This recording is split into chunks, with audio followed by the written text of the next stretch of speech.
En defensa del Evangelio a través de la Biblia. Un programa presentado y dirigido por Óscar Moreno y Walter Ahumada. Programa con la finalidad de edificar la Iglesia de Jesucristo, haciendo una exposición firme de la sana doctrina, tratando temas históricos, proféticos y escatológicos. Entendemos que ha llegado el tiempo de defender el Evangelio de nuestro Señor Jesucristo. La Biblia nos dice en Filipenses 1:17: sabiendo que estoy puesto para la defensa del Evangelio. Todos los martes y jueves de 6 a 7 de la tarde estaremos testificando del poder de la Escritura.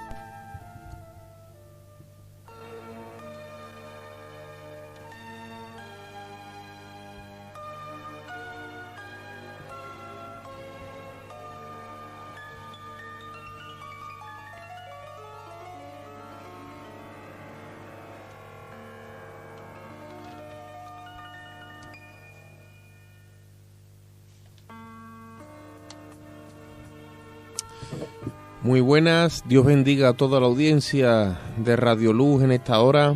Esto que tú estás escuchando es el programa En Defensa del Evangelio a través de la Biblia, con un servidor, el hermano Óscar Moreno y el hermano Walter Ahumada, desde aquí, desde los estudios de nuestra iglesia, la Iglesia del Evangelio Cuadrangular. Queremos bendecir tu vida, queremos enviarte un fuerte y caluroso abrazo en el amor de Jesucristo.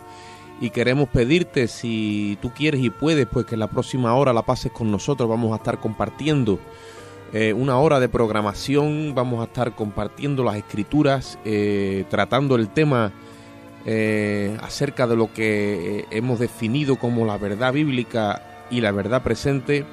Estamos con la ayuda del Espíritu Santo metiendo la espada de la palabra para hacer diferencia entre aquello que hemos considerado y creemos que es la verdad bíblica, separándolo totalmente de lo que es la verdad presente. Ese es el tema en el día de hoy, esta es la serie de esta semana, y queremos pedirte que tú pues compartas con nosotros y nos acompañes, que abras tu corazón, que abras tu mente y tu oído y puedas en esta hora pues estar ahí al otro lado,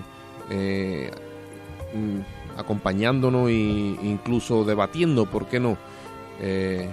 Acompañándonos y debatiendo y ayudándonos si hace falta en este programa. Por eso queremos también dar el número de WhatsApp del programa, es el 655 85 7327. Te lo vamos a repetir si quieres tomar nota para que lo puedas anotar. El 5585 7327. Y sin más, quiero darle la parte a nuestro hermano Walter para que le dé un saludo a la audiencia. Hola a todos, un gusto estar acá. Siempre me alegra mucho de compartir con Óscar la palabra de Dios, y a nuestros hermanos que están oyendo, o amigos, o a los que por primera vez están escuchando y no conocen la palabra de Dios. Hoy puede ser aquel día que su vida puede ser cambiada para siempre, así como la mía fue cambiada hace 10 años atrás, cuando yo no conocía nada de Dios ni de su palabra, nada. Mas sin embargo, Él, en su misericordia, en su gracia, me llamó a sus caminos. Así que espero que estén atentos a lo que Dios tiene para nosotros hoy y que nos acompañen a esta hora. Dios le bendiga. Amén. Hermano Walter, estamos haciendo división. Mira qué palabra salió, ¿verdad? Cualquiera que oiga dice, mira, estos hermanos han venido aquí a dividir. Estamos separando, ¿vale? Lo que es la verdad bíblica y la verdad presente, intentando de hacerlo con las escrituras en mano, pero queremos hacerlo en la mentalidad de los hermanos, ¿vale? Ahí es donde tiene que ir toda la palabra siempre, a edificar y a traer frutos en el entendimiento, para que podamos ver pues claramente, como dice la Biblia, no oscuramente como por espejo, sino de una forma clara. Y estuvimos debatiendo varios aspectos el programa anterior, cuando hacíamos diferencia de que la verdad presente y la verdad bíblica, pues digamos, han quedado, digamos, separadas a través del sacrificio de Cristo. Y ya entonces podemos decir que una verdad bíblica es, por ejemplo, cuando un judío iba al templo con el animal para ser degollado allí delante del sacerdote, y esa sangre era la expiación por el alma y los pecados cometidos por esa persona, por ese israelí. El sacerdote entraba dentro del lugar santísimo, perdón, allí en el mismo lugar de sacrificio, vertía la sangre, ¿vale? Pero estuvimos haciendo diferencia, que ya eso hoy no es necesario, sino que el sacrificio de Cristo ha hecho expiación por todos nuestros actos y errores y pecados, y nosotros, con una simple acción de arrepentimiento y verbalización y demostración de humillación, pues ya eso es lo que tenemos como verdad presente. ¿Me sigue? Hablamos también de la circuncisión que Dios le ordenó a Abraham como señal del pacto que hizo con él, y que ya ha quedado abolido también por el sacrificio de Cristo, ya que la circuncisión ahora es en el corazón, la hace el espíritu, que aquella sangre de toros y machos cabríos no podía limpiar la conciencia en cuanto a los pecados, y por eso es que dice la Biblia que se hacía memoria de todos ellos. Y hoy día la sangre de Cristo, cuando tú vienes a Él, a donde quiera que sea, en este mundo, en este planeta, en cualquier rincón, tú, como dice la Biblia, está muy cerca de ti. La palabra está en tu boca y en tu corazón, que si confiesas que Jesucristo es el Señor, dice, serás salvo. En ese momento la sangre limpia tu alma, y dice que ya no queda registro en nuestra conciencia, no queda registro de pecado. Esa sangre sí que limpia las conciencias, y toda esa diferencia ha sucedido gracias al sacrificio de Jesucristo. Y estuvimos debatiendo y viendo varios aspectos y varias cosas, como muchos todavía guardan el Shabbat, llamado Shabbat de una forma hebrea, en ese día de reposo donde no se podía hacer nada, y todo eso tiene que ver con la religión, la religiosidad. Y estuvimos hablando de cómo el Espíritu de Dios lo que quiere es intimar, entrar ya en esa verdad presente, que disfrutemos, que seamos degustadores de los bienes venideros, algo que está reservado para nosotros en la eternidad futura. Podemos traerlo aquí a nuestro presente por causa de que la cruz ha abierto una puerta entre Dios y los hombres, y entre el presente y la eternidad futura. Y todo eso lo estuvimos debatiendo, lo estuvimos hablando, lo estuvimos discutiendo, y nos gozábamos. Y hoy queremos seguir dándole continuidad, porque estuvimos viendo también un relato donde Jesús, cuando va a comenzar su ministerio, fue en busca de Juan. Por eso yo te voy a pedir allí que tú, si puedes, vayas al Evangelio de Juan, perdón, al Evangelio de Mateo, porque me estaba confundiendo yo con Juan el Bautista, que es a donde Jesús va, y no el Mateo 3. Mateo 3. 3:13, ¿no? Sí, 3:13, y leas hasta el 17 si puedes. Vale, dice.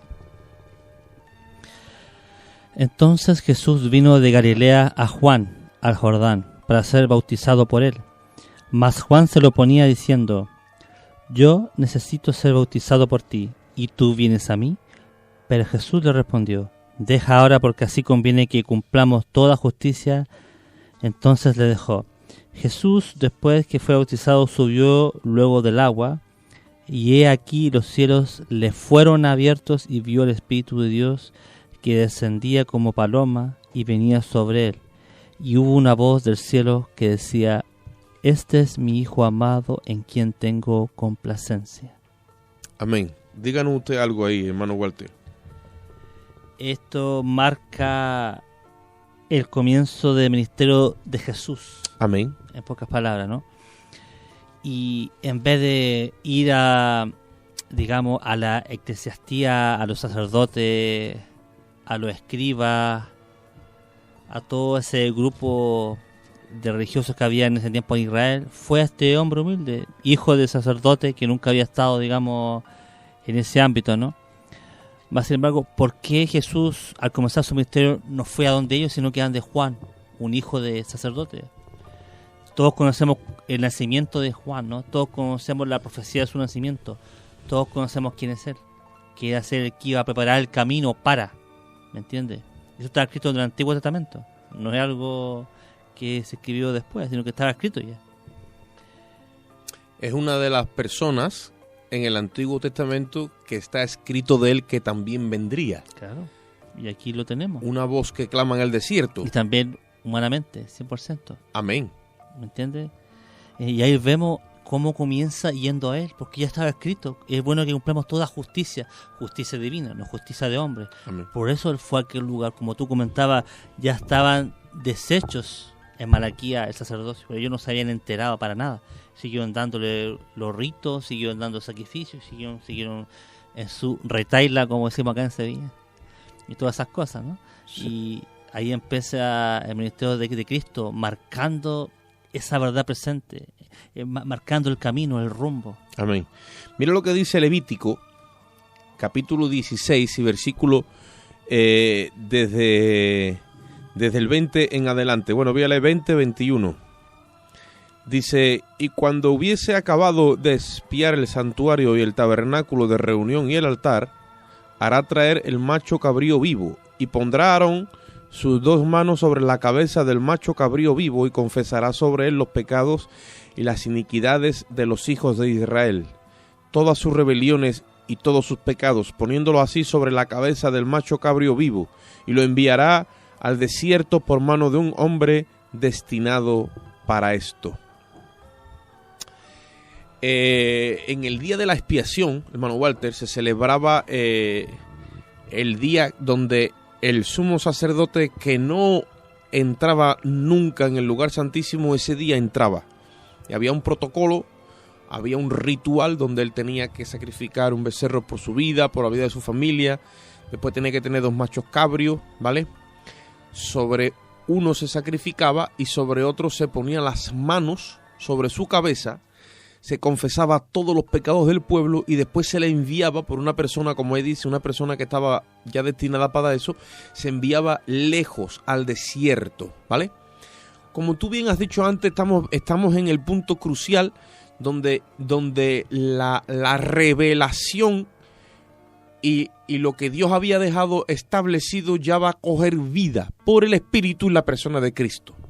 Cristo hasta ese momento es un rabino más, ¿vale? En la palestra pública y humanamente hablando es un rabino más del norte de Israel, nacido en Jerusalén pero criado en Galilea, a todos los efectos Galileo, de hecho le llamaban el Nazareno, el de Netzer, dice la palabra, que en su raíz hebrea significa el que trae el renuevo, ¿vale? Pero el pueblo está allí y Jesús, como un rabino más, porque yo supongo que habría otros rabinos que también habían ido a Juan el Bautista. Había como una especie de división. Juan el Bautista se había levantado en el Jordán y dice la Biblia que empezó a predicar la palabra de Dios y que salía a él toda Jerusalén, toda la región contigua al Jordán, y en fin, las masas acudían a él. Y eso inquietó al sacerdocio judío, al sacerdocio levítico, a los escribas, incluso a los políticos como Herodes.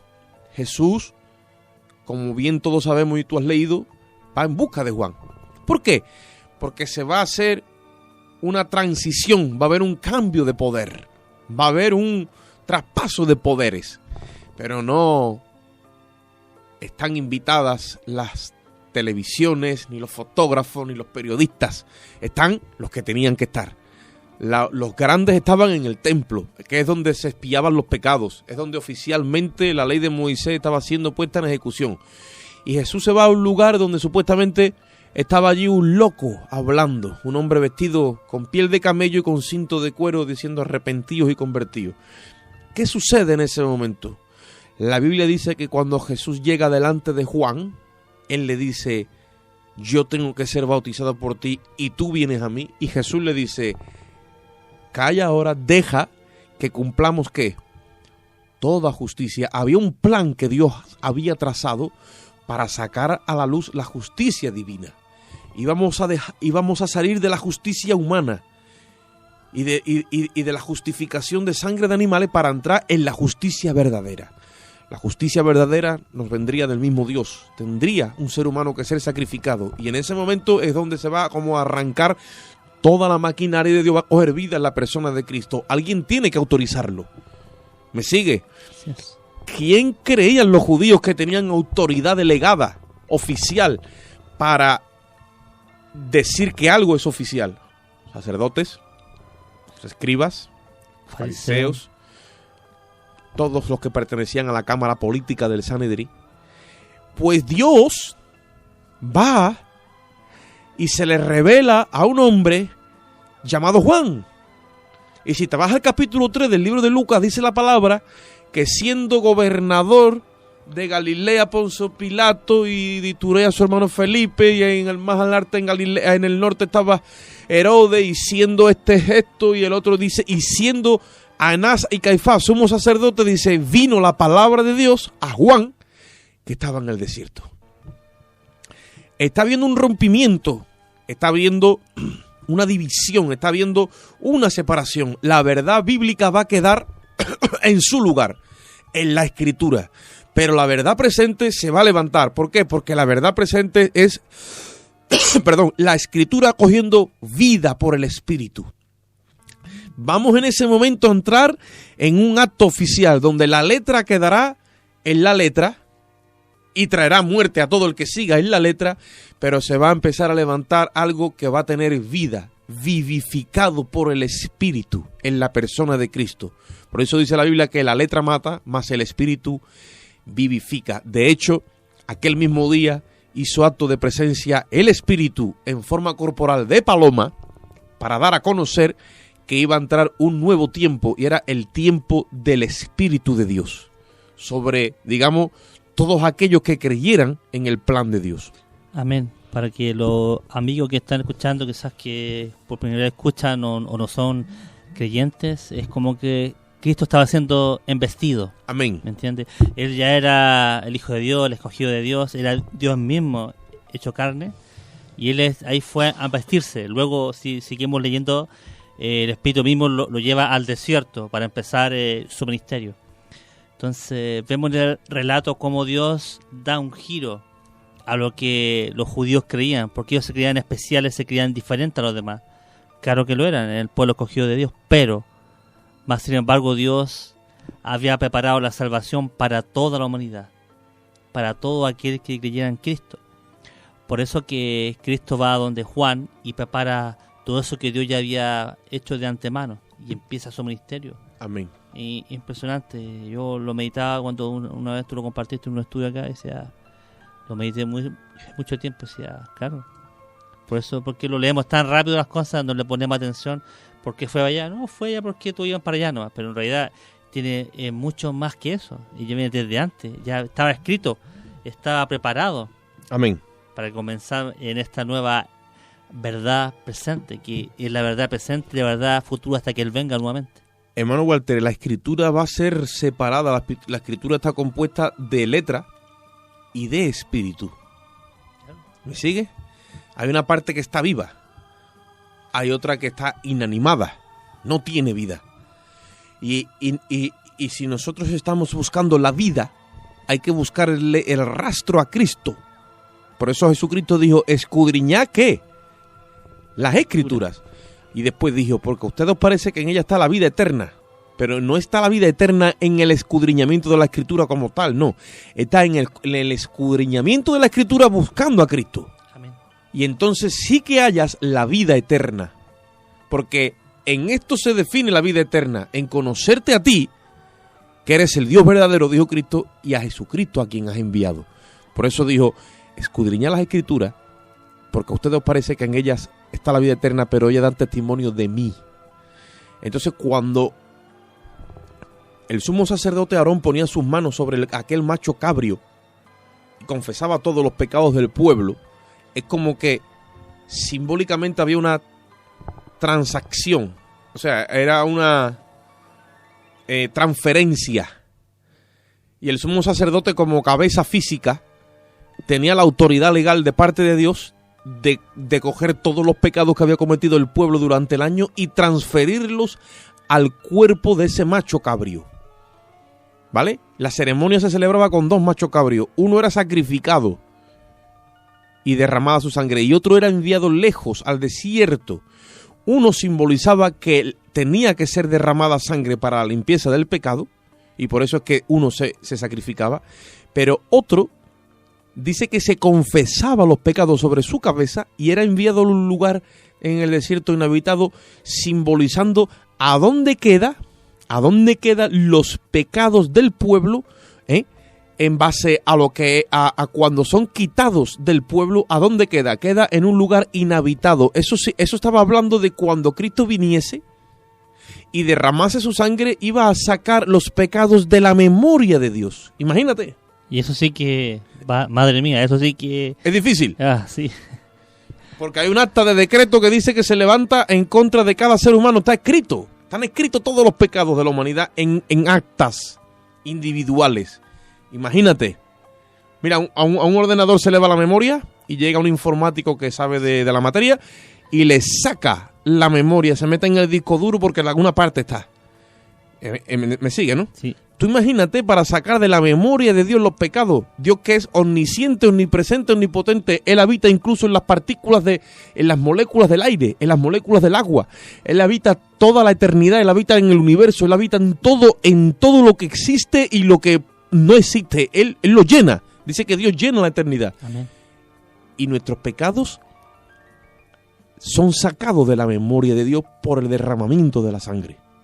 Es maravilloso, y cómo uno aferrarnos a esta verdad presente y ver todo lo que Dios tuvo que hacer. Venir a este lugar y estar acá 33 años y wow. Y empezar a hacer esa obra, y para demostrarnos simplemente que eso ya no está, sino que ahora he venido yo, ahora soy yo el que está acá. He venido acá y voy a derramar mi sangre. Amén. Empezaré esto, ¿no? Y vuelvo a insistir, los religiosos no fueron capaces de ver. No fueron capaces de ver a Dios mismo. No fueron capaces de reaccionar ante esto. Y que esto hablaba de la palabra, hablaba del Antiguo Testamento, no hablaba del Nuevo Testamento. Y ellos no fueron capaces de discernir, de tener la revelación. Porque el testamento en sí es uno, como te he dicho ya muchas veces, hemos hablado. Lo que ocurre es que en el antiguo, como nosotros le llamamos tradicionalmente, al no haber la sustancia del espíritu, está como inanimado. Date cuenta que las tablas fueron escritas en piedra, pero lo que Dios metió en la piedra fue fuego, que fue lo que selló la piedra. Y eso es símbolo de lo que Dios haría en el ser humano. En nuestros corazones de piedra se iba a meter el fuego del Espíritu Santo para convertirlo en corazones de carne, y que la ley de Dios ya no estuviera escrita ni en piedra ni en papiro, sino estuviera escrita en nuestros corazones. Ese es el misterio de Pentecostés, y el misterio de lo que Dios iba a levantar en Cristo, una nueva especie de humano, donde la mezcla, como te compartí antes, del barro con el aceite, con el Espíritu, es el nuevo prototipo que Dios va a levantar en Cristo. Ahora, a lo que vamos. Cuando llega Jesús delante de Juan, ¿qué se va a imaginar el pueblo que está pasando ahí? Que ahí va a haber una división entre la verdad presente y la verdad bíblica. ¿Qué van a estar pendientes? Nada. Están en su mundo, ¿no? Claro. Están en su culto. Era a lo mejor un culto de martes de oración. Tú sabes, esos cultos que dicen, hoy al culto, oración. Dios mío, tú sabes, ¿no? Sí. Y llega Aarón y ponía sus manos sobre... Ese día era el día de la expiación, era el día grande, porque si todo era recibido por Dios, el sumo sacerdote tendría que volver a salir, y el pueblo entonces sabía que había un año más de perdón, había un año más de contrato. Dios había recibido el sacrificio, pero en ese día no estaba Aarón, no había templo, no había sangre. Estaba Juan el Bautista y estaba Jesús de Nazaret. Pero ¿qué sucede? Juan el Bautista, hijo de Zacarías, descendiente levita, profeta. La ley y los profetas, dice la Biblia, ¿eran hasta quién? Hasta Juan. Hasta Juan. Él tenía el testigo y tenía esa doble corona del sacerdocio y de ser profeta. Y ejerció como profeta. Y dice la gente, no ejerció como sacerdote. Un momentito, no estuvo en el templo, pero ejerció como sacerdote. Y le dio el traspaso sacerdotal a Cristo. Ya se acabó el sacerdocio levítico. Y va a empezar un nuevo orden de verdad presente. El nuevo orden según Melquisedec. cuando Jesús se presenta delante de él, Juan pone las manos sobre él. ¿Qué está sucediendo en ese momento, simbólicamente? Está poniendo los pecados de toda la gente, de todo el mundo, prácticamente sobre él. ¿Conectas la escritura que hemos leído en Levítico? Por supuesto. Jesús va a derramar la sangre y hasta Juan entre, porque Juan después se va al desierto también. Pero por supuesto que conecta. Es que todo era sombra. El tabernáculo en sí era una sombra de la vida de Cristo. Ahora, cuando ya viene la paloma, Juan sabía que era él, hablan los dos, le dice, conviene comer toda justicia, lo bautiza. Y cuando lo bautiza, el cielo habla. Imagínate, estamos entonces ¿en qué? Estamos en la verdad presente. Porque cuando tú andas en la verdad presente, hay revelación y hay confirmación del Espíritu. ¿Me sigue? Y si no hay confirmación del Espíritu, estamos dando vuelta en el desierto como Israel, número 1. Número 2. ¿Qué dice Juan cuando Jesús está marchando? Dice, he ahí que dice. El Cordero de Dios, que quita el pecado del mundo. Lo quita, ya no lo limpia superficialmente como lo hacían los sacrificios, sino que esto literalmente lo quita de la memoria, de la vista de Dios. Pero entonces ya le está hablando a un pueblo que entre comillas debería de tener conocimiento. Claro, porque habla de toda esa terminología hebraica que ellos conocían perfectamente. ¿Le está simbolizando aquel cordero que Moisés sacrificó en el día de la Pascua? Le está hablando de ese macho cabrio que fue sacrificado y que era sacrificado en el día de la expiación, y le está hablando del otro macho cabrio, ¿me sigue o no? Que se lleva los pecados al desierto, a un lugar inhabitado. Desierto es como una parte que en la mente de Dios no hay registro de ella, ¿vale? Donde los pecados ya no son más, ¿me entiendes o no? Y Jesús y Juan el Bautista dice, he ahí el Cordero de Dios. No tenía sentido que Juan dijera eso. Juan bautizaba para arrepentimiento y traía el perdón de sus pecados a través del bautismo. ¿A qué viene que Juan diga eso? Porque está conectándose con Aarón, con el día de la expiación. Está aboliendo o está acabando el sacerdocio levítico. Se está quedando la sombra detrás, como diciendo, ha llegado la sustancia. Ha llegado el Cordero perfecto, sin mancha, el Cordero que agrada a Dios. Ha llegado todo lo que los profetas hemos estado hablando y todo lo que la ley hemos estado hablando. Por eso dice en el libro de Romanos capítulo 3, versículo 21, dice, ahora aparte de la ley se ha manifestado la justicia de Dios, que es Cristo evidentemente. Dice, testificada por la ley y los profetas. La ley de Moisés habló de Jesús. Los profetas hablaron de Jesús. Y después la ley y los profetas se unificaron en la persona de Juan el Bautista, y ya por último lo señalaron así con el dedo. O sea, ya más claro, como dicen por ahí, no canta un gallo puertorriqueño, porque ya no había sombra. Ya estaba todo clarísimo. Y dijo, este es lo que los profetas han testificado, lo que la ley tanto ha testificado, la sombra, toda esa tipología, aquí está, este es. Amén. Maravilloso ver cómo la escritura se conecta y no tiene ninguna variación, o como dicen algunos, que se contradice para nada. Si uno la estudia a profundidad, se da cuenta que Dios ha hecho todo perfecto. No tiene ninguna variación en sí. Y ver la humildad de Juan también. La humildad de Juan, decir, ahí, síganlo a él. Ahí estaba con él el hermano de Pedro, ¿no? Andrés. Sí. Y le envía él. Y ahí empieza a seguir. Y ahí empieza este caminar del Señor en esta verdad presente que todos sabemos cómo ha sido, cómo ha terminado, ¿no? Y para fortuna nuestra, por decir, fue muy obediente, él sometiendo toda obediencia al Padre. Amén. Que es lo que nosotros tenemos que hacer. Es que estamos en el nuevo orden según Melquisedec. Y ese es el sacerdocio que nosotros hemos recibido de Cristo. Y en ese sacerdocio es donde Dios quiere que nos movamos, pero eso tiene que ver con la verdad presente. Y muchas veces estamos ejerciendo un sacerdocio en la verdad presente que tiene corte del sacerdocio levítico. Claro, que en pocas palabras, ese sacerdocio era un poco, tú sabes, ¿no? Manejaba a la gente, los tenía bajo presión, le daba altura de mira a esos hombres, eran importantes. Más sin embargo vino uno que fue humilde y como cordero fue llevado al matadero. Amén. No abrió su boca. fue golpeado todo en silencio. Ahora está ejerciendo su sacerdocio allá en los cielos. Intercede por nosotros constantemente. Amén. Si estamos acá es por la gracia de Él y porque Él ha orado por nosotros.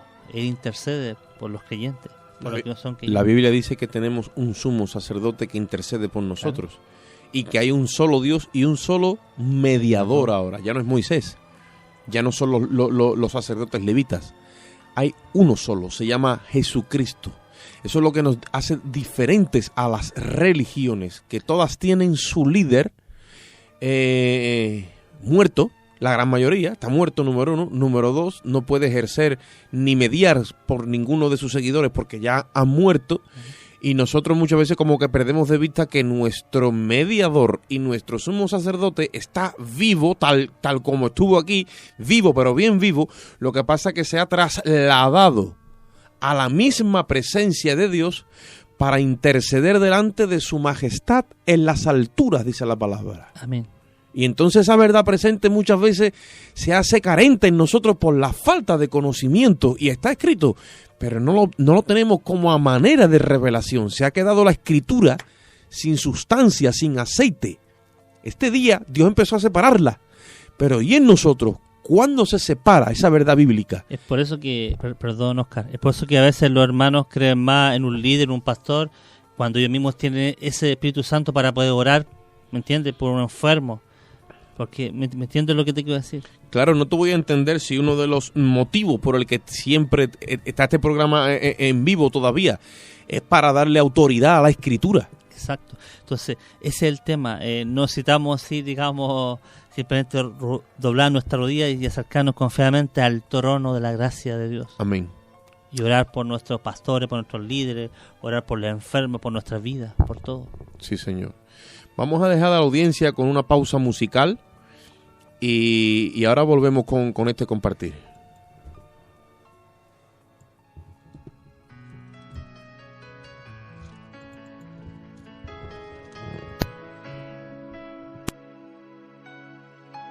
Aleluya. Amén. Amén. ¿Dónde está Mefiboset? El rey te llama. ¿Dónde está Mefiboset? Quiere llevarte a su casa. ¿Dónde está Mefiboset? Del rey traigo una carta. ¿Dónde está Mefiboset? Quiere llevarte a su casa. Y aquel joven en el silencio dijo: yo soy Mefiboset. Yo era un niño pequeño cuando me dejaron aquí. Si yo no tengo a nadie, ¿quién ha hecho memoria de mí? Si yo no valgo nada, si yo no tengo nada, ¿quién ha podido acordarse? El rey te llama, el rey te llama. Ya no hay reproche, ya no hay mirada, ya no hay malas caras. El rey te llama, el rey te llama. Ya no hay reproche, ya no hay mirada, ya no hay malas caras. No importa si un día fuiste señalado, la gracia de Dios tiene la capacidad de restaurar lo que nadie restaura. No importa, aleluya, si el enemigo te ha puesto, aleluya, de alguna forma en entredicho y ha dicho no tienes derecho. Hoy quiero decirte algo de parte de Dios. Tienes derecho a ser feliz, tienes derecho a sonreír. ¿Sabes por qué? El rey te llama, el rey te llama. Ya no hay reproche, ya no hay mirada, ya no hay mala cara. El rey te llama, el rey te llama. Ya no hay reproche, ya no hay mirada, ya no hay malas caras. silencio que irrumpía aquel lugar era un silencio cargado de dolor. Era un silencio cargado de angustias. Era un silencio, aleluya, cargado, aleluya, de dedos señaladores que solo miraban la falta. Pero quiero decirte algo, cuando Dios aparece todo cambia. Cuando Dios aparece todo cambia. Yo voy a decir algo, creo que una mirada del Padre te arregla la vida. Una mirada del Padre restaura el altar más derrotado, restaura el altar más destruido. Por eso yo quisiera saber en esta hora cuántos pueden levantar sus manos y adorar al Señor. Escúchame, esto para ti. No tienes causa, porque dice la Biblia que Él anuló el acta de decretos que había en contra de nosotros. Nadie te puede causar, Dios te perdona. Nadie te puede señalar, Él te restaura. Nadie, aleluya, tiene, lo que voy a decir, nadie tiene el derecho, aleluya, de tener, aleluya, una piedra escondida. Cuando hay amor, cuando hay paz, cuando hay gozo, cuando hay alegría. Y creo que hoy el Señor, a gente que está escuchando, a gente que puede estar, aleluya, en hospitales, a gente que puede estar en angustia, a gente que puede estar desahuciada, hoy tengo una palabra de Dios. Y la palabra de Dios es esta. Escúchenla.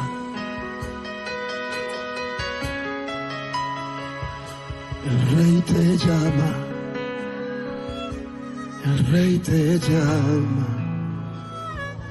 Ya no hay reproches, ya no hay miradas ni malas caras. El Rey te llama. El Rey te llama, ya no hay reproches, ya no hay miradas. El Rey te llama. El Rey te llama. Mi Rey te llama. Ya no hay reproches, ya no hay miradas, ya no hay malas caras. El Rey te llama. El Rey te llama. Ya no hay reproches, ya no hay miradas, ya no hay malas caras. El Rey quiere abrazarte, quiere restaurarte, quiere levantarte. Él no va a señalarte. Recibe.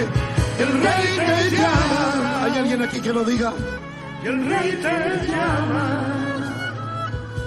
Ya no hay reproche, ya no hay mirada, ya no hay mala cara. El Rey te llama. Díselo por favor. El Rey te llama. Ya no hay reproche, ya no hay mirada, ya no hay malas caras. El hombre decía, ¿dónde está Mefiboset? El Rey te llama. ¿Dónde está Mefiboset? Quiere llevarte a su casa. ¿Dónde está Mefiboset? Del Rey traigo una carta. ¿Dónde está Mefiboset? El Rey te llama. El Rey te llama. El Rey te llama. Ya no hay reproche, ya no hay mirada, ya no hay malas caras. El Rey te llama. El Rey te llama. Ya no hay reproche, ya no hay mirada, ya no hay malas caras. Sana el cuerpo, sana el alma. Sana el cuerpo, sana el alma. Sana el cuerpo, sana el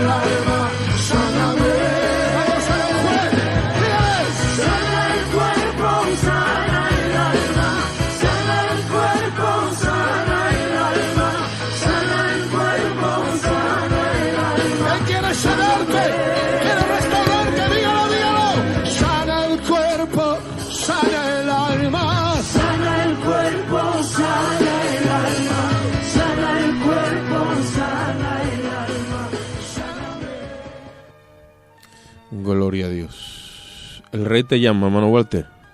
Amén. Así como a mí, a muchos más ha llamado y sigue llamando. Hay que tener el corazón bien creyente y bien crédulo para que estando tú en delitos y pecados te venga un mensajero y te diga, mira, el rey, el cual tú piensas a lo mejor que es el rey de España, otro, ese no otro que está muy por encima de toda esta gente, es el Rey de Reyes, Señor de señores, te llama. Imagínate. Es lo que le pasó a Pablo, ¿no? Pablo, ¿qué le dijo? Oye, se le apareció el Señor y dijo, ¿qué quieres que haga, Señor? Le dijo. Se le apareció el Rey de Reyes, Señor de señores. Vemos su vida como era, persiguiendo a la iglesia de Jesucristo, encarcelándolo, otros habían muerto. Pero mira cómo está nuestra mentalidad. Tenemos nosotros establecido una mente de ley. Por eso es que estamos hablando hoy y haciendo o intentando hacer la diferencia entre la verdad bíblica y la verdad presente. ¿Qué es lo propio en una mente humana que estaba trabajando bajo la lógica y la razón? ¿Qué rey me va a llamar a mí? Yo estoy preparado para que me llame ningún rey, ni yo soy nadie. ¿Me sigue? Eso es lo primero que se te viene a la mente. ¿Y qué me dices tú? ¿Un rey que es santo? ¿Qué me vas a hablar? ¿De gente? ¿Qué me vas a hablar? De términos de santidad, de sacerdocio, de yo soy un pecador, ¿me entiendes? Pero el sacrificio de Cristo en el Calvario ha invertido lo que estaba establecido. ¿Me sigue? Y entonces ahora a los ojos de Dios tiene lógica que Dios llame a los pecadores. Por eso es que el ministerio de Cristo contrastaba tanto con el ministerio de los fariseos y de los escribas, porque Jesucristo se empezó a mezclar con los pecadores. Claro, ellos eran tan santos que no querían manchar su vestidura, juntarse con pecadores, ¿no? Porque la verdad bíblica les había establecido un estándar en base a la justicia ceremonial. Y ten en cuenta que ya hemos comentado esto, pero al mismo Pedro le costaba comprender eso, le costó. ¿Te acuerdas que tuvo una disputa, una rencilla con Pablo por el mismo tema? Por los que no eran judíos, por los que no se habían circuncidado, y porque estaba ahí en su mente la verdad bíblica, no estaba viendo la verdad presente. Gracias a Dios, más adelante vemos en 2 Pedro 3:15 en adelante por ahí, vemos cómo cambió. Amén. Y habla un poco de Pablo, dice, yo sé que algunas cosas son difíciles de comprender, pero así como Cristo también lo ha hecho, el hermano Pablo también nos ha dejado esto escrito para que nosotros podamos estar y comprender estas cosas. Dice la palabra de Dios en el libro de Romanos, no vayas allí, pero te lo voy a citar. Romanos 12:1 dice, así que hermanos, os ruego por la misericordia de Dios, que presentéis vuestros cuerpos en sacrificio vivo, santo, agradable a Dios, que es vuestro culto racional. Y no os conforméis a este siglo, sino transformaos por medio de la renovación de vuestro entendimiento, para que comprobéis cuál sea la buena voluntad de Dios, agradable y perfecta. El apóstol está dando a entender que nosotros tenemos que ofrecer nuestro cuerpo como el que ofrece un sacrificio, pero no primero lo mate, lo degolla, sino en sacrificio vivo, dice, porque eso es vuestro culto racional. O sea, Dios no pide Dios de nosotros no pide religión, pide que nos expongamos delante de Él, en la escritura, en ayuno si hace falta, en la soledad, en la meditación, en recluirnos, como en hablábamos. La contemplación, como no han enseñado tanto. Como hablábamos en el programa anterior, en esa contemplación, en esa meditación. Intimidad. Porque dice que eso es vuestro culto racional. Ahí es donde dice que se nos va a empezar a renovar el entendimiento. Dios no. O sea, no es como dijo un hermano. No, hermano, esto es por fe. Esto es obedecer por fe. No entiendo, pero obedezco. Está bien, pero Dios no es un dictador que dice esto así porque yo lo digo y se acaba. No. Te hace entender. Te empieza a dar la mente de Cristo. La mente se te pone elástica, se te separa la verdad presente de la verdad bíblica y empiezas a entrar en una dimensión de revelación y de entendimiento y de comprensión mucho más allá de lo que hasta ahora tienes. Es un odre nuevo, porque no se puede echar el vino nuevo en odres viejos, ¿Me sigue o no? Entonces, Amén. en ese culto racional, que la palabra ración viene de ahí, o sea, razón. La razón, esa facultad que tenemos y que nos distingue, dicen los entendidos, del resto de la creación. El hombre es un ser racional, razona por sí mismo, está capacitado porque Dios le ha dado esa capacidad. Podemos empezar a ejercer, es como el que va al gimnasio, ejerce el músculo y se le va desarrollando. Empezamos a ejercer la mentalidad hasta que alcanzamos la mente de Cristo, porque el Espíritu Santo nos la va macizando.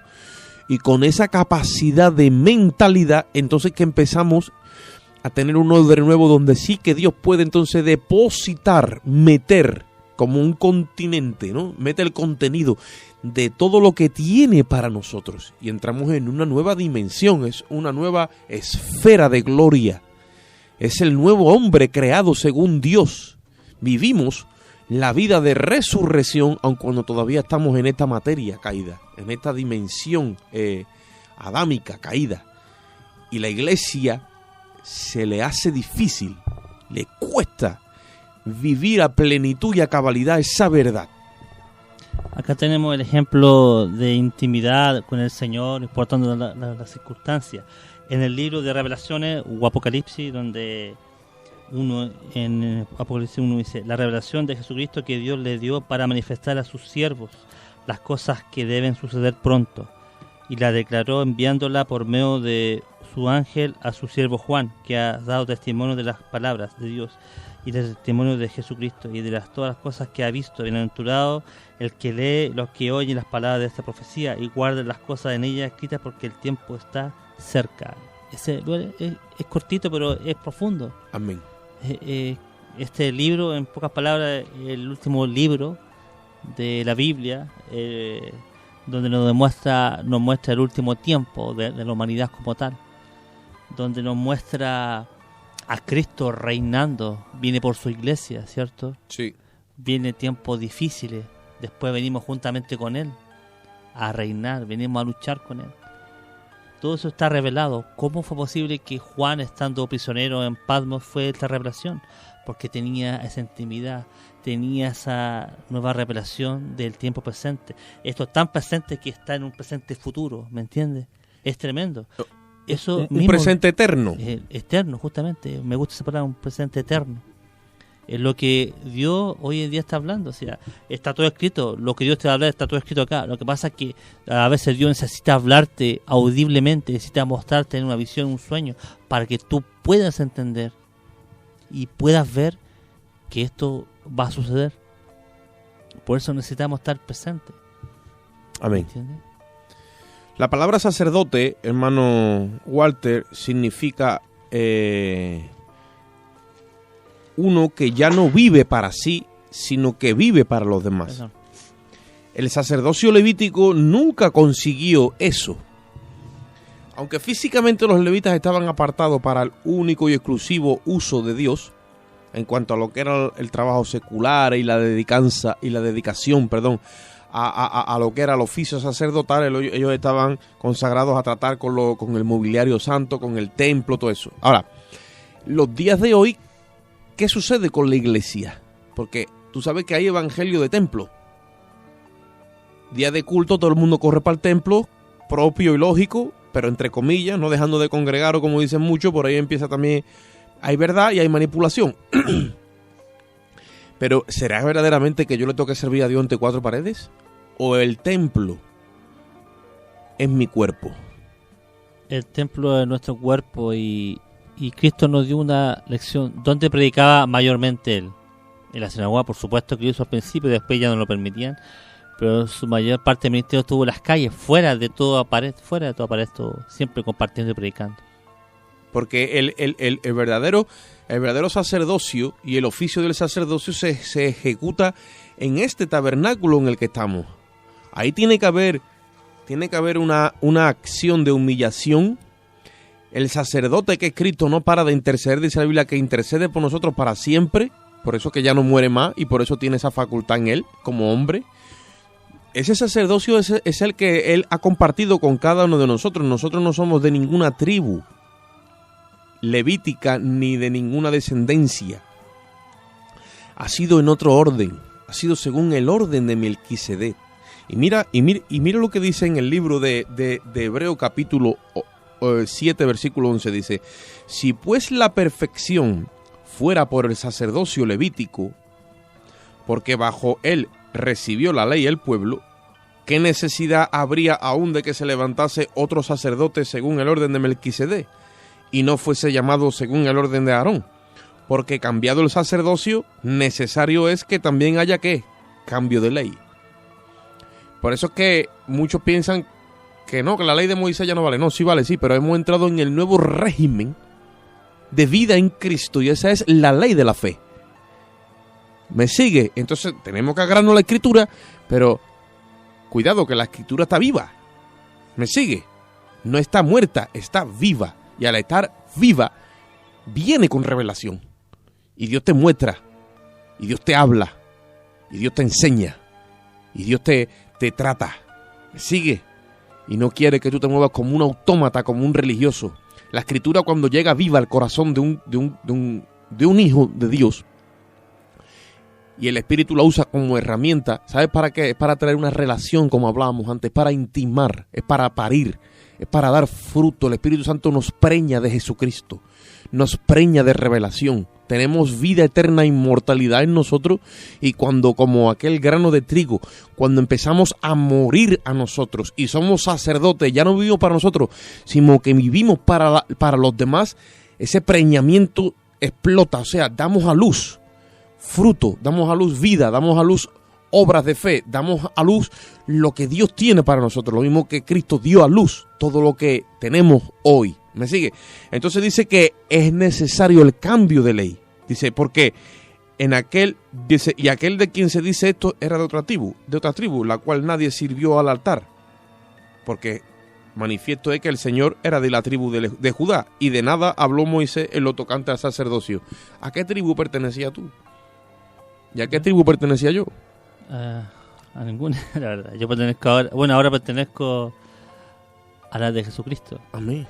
No, como siempre decimos, igual como hacemos mención acá, ¿cuál es dónde naciste tú? En la cruz del Calvario. Ahí nací yo. Esto es lo mismo, en Jesucristo. Somos parte de su linaje. Claro. Pertenecemos a la generación y la genealogía del Cristo. Qué fuerte, ¿verdad? Así es. Estamos aunque en el libro literal no aparecemos, pero en el de Dios sí aparecemos, sí, porque tenemos su ADN. En el libro que está escrito arriba. Y dice ahí,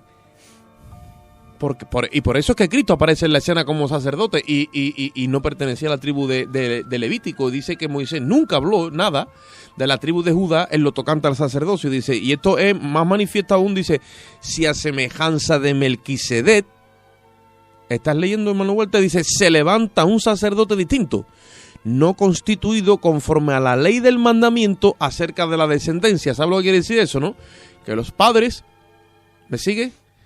Eran heredables. Le daban el sacerdocio a los hijos conforme a todo lo que era el linaje de Aarón, sumo sacerdote, y los levitas sacerdotes, ¿vale? Dice, se ha levantado otro orden nuevo.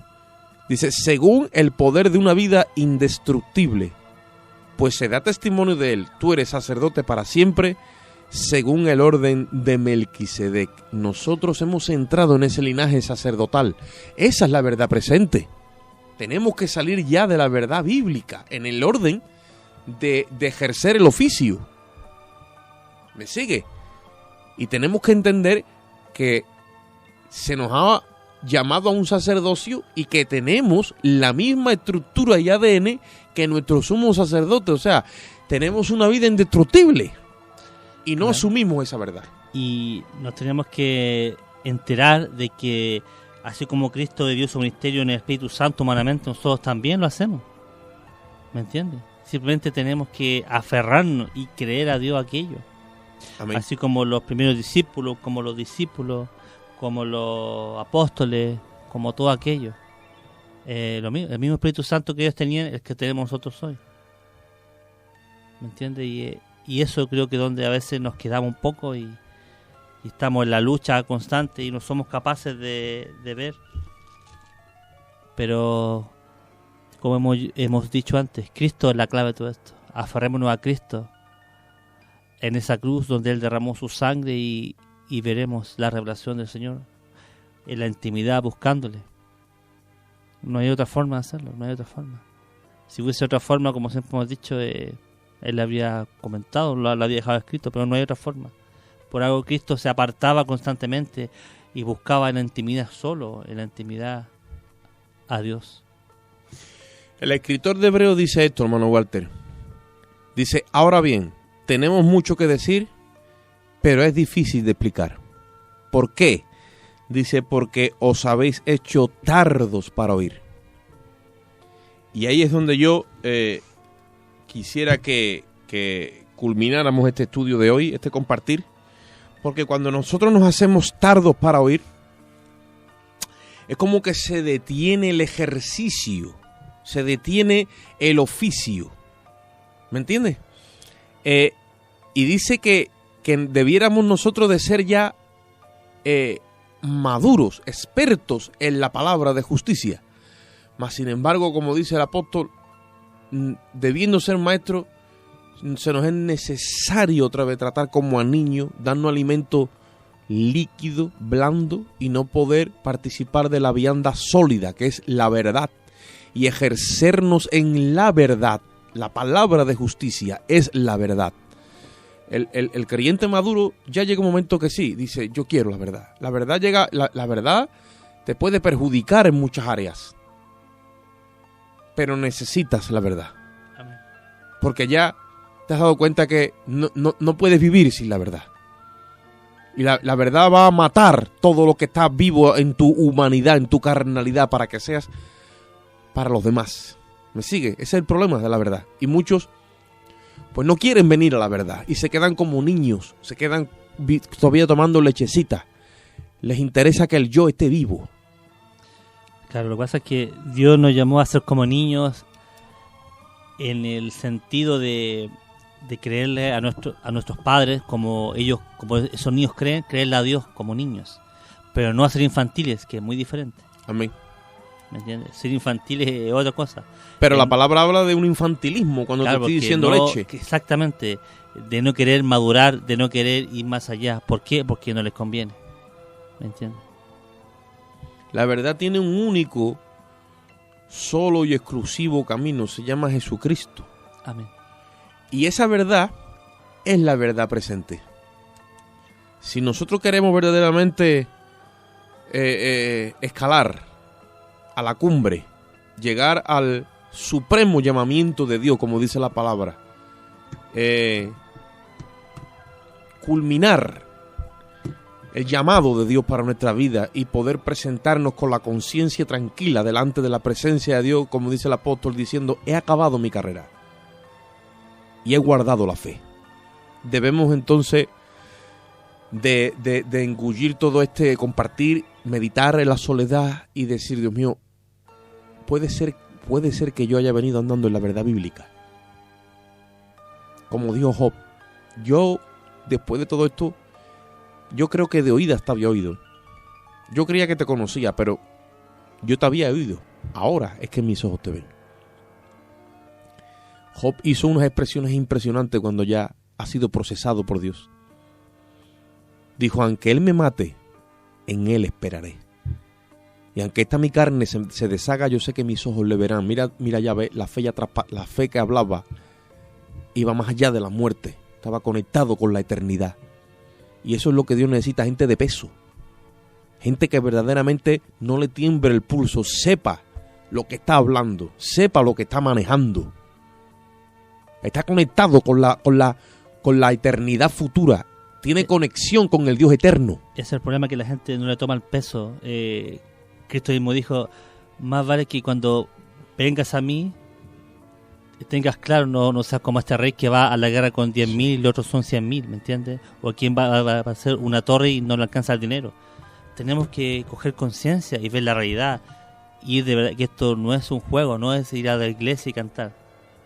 Esperemos, hermano Huarte, que Dios nos ayude a todos y nos haya dado nos dé esa capacidad para entender lo que Él quiere en esta hora que asimilemos.